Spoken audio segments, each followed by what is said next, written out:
প্রবাসীরা দেশে আসার সময় এই ভুল কখনো করবেন না। একটানা 6 বছর বিদেশ ছিল, এবার বাড়িতে আসবে। তখন প্রবাসী তার স্ত্রীকে ফোন দিয়ে বলতেছে, আমি সামনের মাসে বাড়িতে আসব, কার কি লাগবে জানিও।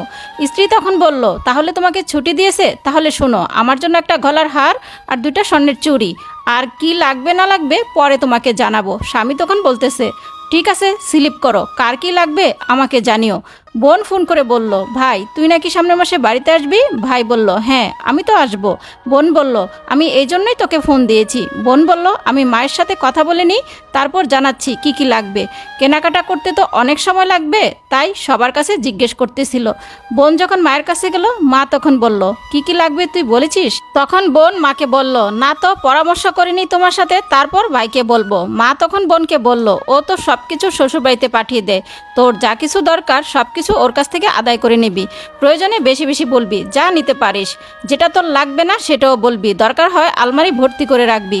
যেটা লাগবে না সেটাও বলবি, দরকার হয় সেটা পরে ব্যবহার করবি।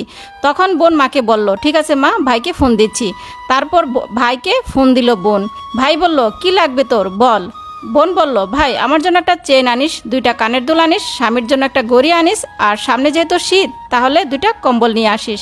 ভাই তখন বলল, 2টা কম্বল দিয়ে কি করবি, একটা হলেই তো হয়। তখন বোন বলল, একটা এই শীতে গায়ে দিব, আরেকটা তুলে রাখবো। তখন ভাই বলতেছে, ঠিক আছে, আর কিছু লাগবে? বোন তখন বলতেছে, ভাই এখন তো কিছু মনে পড়তেছে না, যদি মনে পড়ে তাহলে পরে জানাবো। ভাই তখন বলল, ঠিক আছে, পরে ফোন দিয়ে জানাস। সেই প্রবাসী চিন্তা করতে লাগলো, বউর জন্য নেকলেস, কানের দুল, বোনের জন্য কানের দুল, সব কিছু মিলে 6 থেকে 7 ভরি স্বর্ণ লাগবে। যেহেতু গহনার মূল্য 1 লাখ টাকা, তাহলে 6 থেকে 7 লাখ টাকা আমার লাগবে।